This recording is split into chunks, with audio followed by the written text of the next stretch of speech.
Hi hello నమస్తే నవభూమి న్యూస్కి స్వాగతం. భారత్లో చైనా కొత్త వైరస్ తొలి కేసు బెంగళూరు చిన్నారికి పాజిటివ్ వచ్చింది.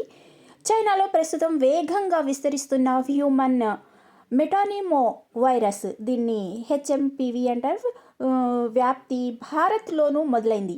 ఈ వైరస్ మొదటి కేసు బెంగళూరులో నమోదైంది.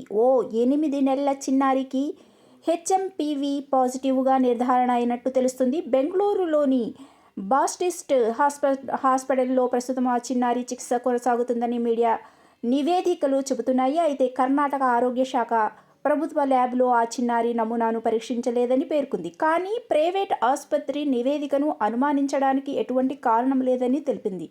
నివేదికలు ప్రైవేట్ ఆసుపత్రి నుంచి వారి పరీక్షలు ఖచ్చితత్వాన్ని ప్రశ్నించడానికి మాకు ఎటువంటి కారణాలు లేవు అని ఆరోగ్య శాఖ వర్గాలు వివరించాయి. ఈ కేసు గురించి కేంద్ర ఆరోగ్య శాఖకు నివేదించినట్లు తెలిపారు. అయితే ఆ చిన్నారి ఎటువంటి ట్రావెల్ హిస్టరీ లేదని చెప్పారు.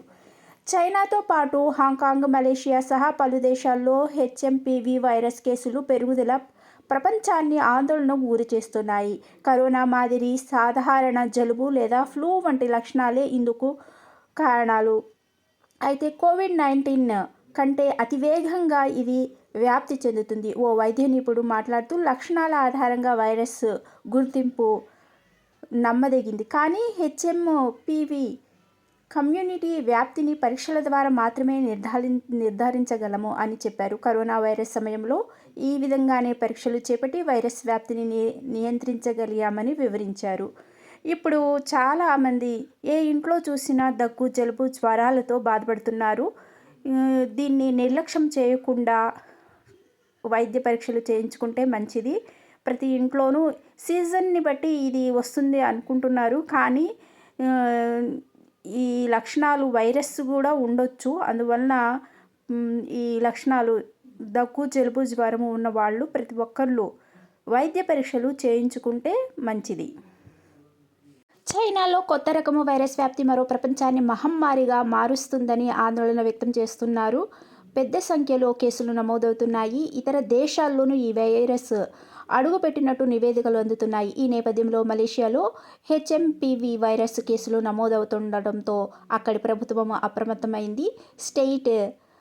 స్ట్రెయిట్ టైమ్స్ ప్రకారము వైరస్ నియంత్రణకు మలేషియా ఆరోగ్య మంత్రిత్వ శాఖ మార్గదర్శకాలను జారీ చేసింది. సబ్బుతో తరచూ చేతులను శుభ్రం చేసుకోవాలని, జలుబు, దగ్గుతో బాధపడేవారు మాస్కులు ధరించాలని సూచించారు. ప్రజలు తమ ఆరోగ్యాన్ని కాపాడుకుంటూ ముఖ్యంగా రద్దీ ప్రదేశాల్లో ఇతరులకు సోకకుండా తగు జాగ్రత్తలు తీసుకోవాలి.